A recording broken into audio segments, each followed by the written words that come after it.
안녕하십니까. 족부정형외과 전문의 김지범이 들려드리는 발간한 톡톡 시간입니다. 네, 오늘은요. 발목 인공관절 수술 후의 합병증 중에 하나죠. 상처 괴사의 실제 치료 사례에 대해서 말씀을 드리려고 합니다. 발목의 인공관절 수술은 꽤 큰 수술입니다. 그러면 수술 후에 우리가 여러 가지 문제가 생길 수가 있는데요. 그 중에 가장 큰 합병증이 피부 괴사가 있습니다. 그래서 저희가 수술 후 합병증이라고 하는 거는 수술 후 문제가 생기는 모든 여러 가지 상황을 이야기를 하는데요. 어떤 수술이든 수술을 하면 10명 중에 한 5명 미만으로는 문제가 생길 가능성이 있습니다. 그러니까 우리가 첫 번째로 수술을 선택하지는 않는 거죠. 하지만 수술밖에 방법이 없으니까 수술을 하는데 그중 발생할 수 있는 여러 가지 문제가 100명 중에 5명이니까 문제가 크지는 않잖아요. 그러니까 저희가 수술을 하지만 수술 후에 이러한 문제들이 생기면 그 문제를 해결하기 위해서 추가적인 치료가 필요한데요. 이때 사실은 그 의사의 경험이 굉장히 중요합니다. 그러니까 100명 중에 5명 정도 문제가 일어나기 때문에 수술을 몇 개 안 해보면 이런 문제를 어떻게 해결할지를 몰라요. 근데 수술을 많이 하면 할수록 그런 문제를 어쩔 수 없이 겪게 되고 그런 문제를 또 많이 겪게 되면서 이러한 문제를 해결할 수 있는 노하우가 쌓이거든요. 그래서 이러한 합병증을 해결할 수 있는 노하우가 많이 축적된 의사한테 가서 수술을 하는 게 사실은 문제가 생겨도 잘 치료가 되니까 저는 경험이 많은 의사한테 수술을 해야 된다라는 거는 이런 합병증 때문에라도 꼭 필요한 이야기라고 생각을 합니다. 근데 가장 많은 합병증이 뭐냐? 가장 생길 수 있는 가능성이 많은 합병증 중에 하나가 상처의 괴사입니다. 그리고 이러한 발목 인공관절 수술 후에 상처의 괴사가 생기면 이 괴사 부위를 통해서 세균이 들어가게 되면 인공관절에 감염이 생기고 그럼 인공관절을 다 뽑아야 되거든요. 그래서 발목 인공관절 수술 후에 생기는 피부 괴사는 굉장히 저희가 주의 깊게 치료해야 되고 반드시 치료해야 될 문제입니다. 그래서 오늘은 저희가 이제 발목 인공관절 수술 후에 피부 괴사가 생겼던 환자인데요. 이 환자 보면 이렇게 발목에 인공관절을 엑스레이상에서 시행을 했죠. 그래서 처음에는 수술 직후에는 이렇게 올바른 수술 후 정상 상처가 생겼었는데 3주 정도 지나니까 피부에 괴사가 돼서 이렇게 구멍이 뚫려 있는 상태가 확인이 됩니다.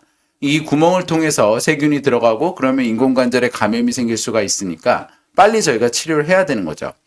오늘 소개해 드릴 환자는 60대 남성이었고요. 젊을 때 발목을 자주 삐었고 발목에 통증을 호소했어요. 그리고 환자가 흡연력이 있었습니다. 흡연은 이제 피부 괴사를 유발할 수 있는 굉장히 중요한 문제입니다. 병이에요. 뭐 흡연이 병이냐 하면 병일 수 있죠. 문제가 생기면. 근데 이제 흡연이 폐암 이런 것만 유발하는 게 아니라 말초 혈액순환을 줄이기 때문에 수술 후에 피부 괴사 가능성이 굉장히 높아지는데요.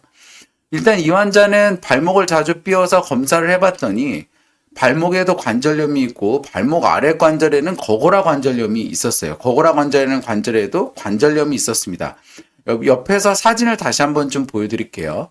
이 파란색 부위가 발목 관절이에요. 이 발목 관절은 연골이 완전히 닳아 있어서 통증이 있었고 그 아래쪽에 있는 관절도 정상보다 연골 간격이 좁아져 있고 이 부위에도 통증이 있었습니다. 요 위아래에 있는 모든 관절에 인공관절이 있으면 저희가 선택적으로 할 수 있지만 요 아래쪽에 있는 거고라 관절은 인공관절이 없어요. 그러면 여기에 문제가 있으면 관절을 붙이는 수술, 뼈를 이식을 하고 이렇게 나사를 박는 수술을 할 수밖에 없습니다.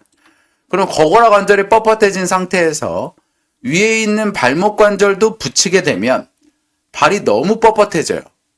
그래서 환자가 걸을 때 많이 불편하기 때문에 이러한 경우에는 대부분 거고라 관절은 붙이고 위에 있는 발목 관절은 인공관절을 하자. 그래야 발과 발목이 부드럽게 돼서 생활이 편하다. 이제 요런 이유로 저희가 아까 말씀드린 방식으로 아래는 거고라 관절은 붙이고 발목 관절은 인공관절을 하는 방향으로 저희가 수술을 시행을 합니다. 그래서 수술이 컸잖아요. 단순한 발목 관절에 인공관절을 끼는 게 아니라 거고라 관절 유합 수술도 했고 그래서 수술이 크면 발과 발목이 받는 스트레스도 커지죠.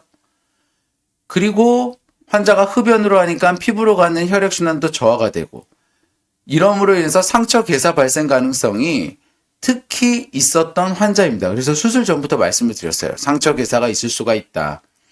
그래서 이 환자가 이제 업기를 저도 이제 열심히 기도하면서 상처 치료를 했는데 수술 후에 3주 차에 외래에서 봤더니 상처 괴사가 확인이 됐습니다. 이렇게 한번 피부가 죽은 게 확인이 되면 이렇게 검게 죽거든요. 이렇게 검게 죽은 게 확인이 되면 이 부분을 제거를 해야 돼요. 제거하지 않으면 새살이 차오르진 않습니다. 그래서 제거를 했더니 단순히 피부만 죽은 게 아니라 깊게 파여 있는 게 보이죠. 피하 조직까지 죽은 게 확인이 됐습니다. 그럼 이거는 제가 아까 말씀드린 대로 이 구멍을 통해서 세균성 감염이 생길 수가 있으니까 저희가 입원 치료를 했죠. 환자분들이 얘기해요. 아, 이거 뭐 작은 건데 왜 이거 입원이 꼭 필요하냐. 두 가지 이유 때문에 저희가 입원을 하는데요. 발목에 인공관절 수술을 했기 때문에 일단 입원이 필요합니다. 이유는 인공관절에 세균의 2차 감염을 막기 위해서 주사항생제 쓰는 게 저는 필요하다고 생각해요. 그래서 입원을 하고요. 그 다음에 저게 작아 보이지만 살을 채우고 피부 이식을 하기 위한 지속적인 노력을 하게 되기 때문에 또 입원이 필요합니다. 이 부분에 대해서 한 번 더 말씀을 드릴게요. 여기 상처를 보시면 피부만 죽은 게 아니라 깊숙이 파여 있죠. 그래서 피부 괴사에 더해서 피부의 아래 조직, 피하 조직까지 괴사가 된 겁니다. 피하 조직은 피부에 혈액을, 즉 영양소를 공급하는 중요한 조직인데요. 이 조직이 없는 상태에서 피부를 덮으면 피부가 안 차요. 그래서 같이 죽은 피하 조직을 채우는 게 우선입니다.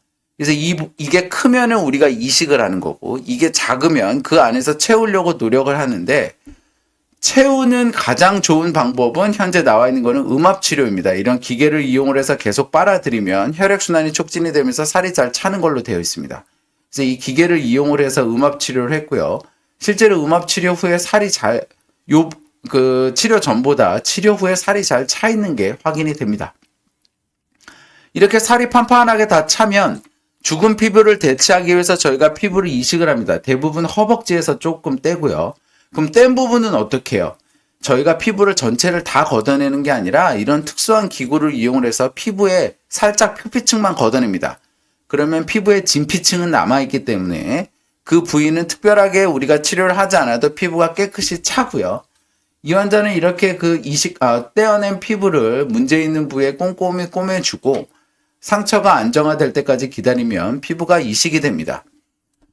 이러한 상처 괴사 치료, 그러면 간단하네요. 절대 간단하지 않습니다. 이러한 상처 괴사 치료의 그 과정을 살펴보시면 실제로는 환자분들이 굉장히 지루해요. 왜냐하면 시간과의 싸움이기 때문입니다. 피하 조직을 채우는데 시간이 필요해요. 음압 치료를 해도 이 환자 그 작은 구멍을 채우는데도 2주가 걸렸습니다. 그리고 피부 이식 후에 이식한 피부에 또 안정화 기간이 일주일 정도 필요해요. 그래서 이 환자는 3주간 입원을 했고요. 수술 자체는 피하 조직을 채우는 음압 치료는 그냥 소독하면 되는 거니까 크게 문제가 없는데 피부 이식은 저희가 국소마취로 진행을 합니다. 그래서 다시 한번 보시면 이 구멍 뚫린 부분에 살을 채우는데 음압 치료를 통해서 피하 조직 재생에서 2주가 소요가 됐고요. 피부 이식을 한 뒤에 이렇게 안정화시키는데 6일, 약 일주일 정도 소요가 됐습니다. 그리고 환자는 퇴원했고 수술 후 6개월째에 피부가 완벽하게 생착된 것이 확인이 됩니다. 그러니까 입원 기간만 3주잖아요. 그래서 이때 환자분과 의사의 신뢰관계가 되게 중요해요. 나 이거 언제 찹니까? 나 이거 어떻게 됩니까? 그럼 의사는 계속 환자를 격려하면서 끌고 나가야 되고 환자도 힘든 부분을 의사한테 이야기는 하지만 결국에는 이 의사가 나를 낫게 해줄 거다라는 확신을 가지고 계속 입원해 계시면서 치료를 꾸준히 받는 게 필요합니다. 환자는 수술 후 6개월째 보시면 잘 걷는 게 확인이 됩니다. 그리고 환자 수술 전에 발목 인공관절에 있었던 통증이 없고 발목도 안 아프고 지금은 잘 걷고 피부도 문제 없어서 좋다고 말씀을 해주셨어요. 이렇게 발목의 인공관절 수술은 발목 관절염이 있을 때 굉장히 효과적인 치료인 것은 맞습니다. 하지만 수술 후 생길 수 있는 문제, 합병증 분명히 가능성이 있고요. 그 중에서 상처 괴사는 발목 인공관절 수술 후에 발생한다면 우리가 꼭 치료해야 되는 합병증입니다. 수술이 클수록, 그러니까 부가적인 수술이 있을수록 환자가 흡연을 하거나 당뇨가 있을수록 이 가능성은 증가해서 저희가 주의 깊게 살펴봐야 되고요.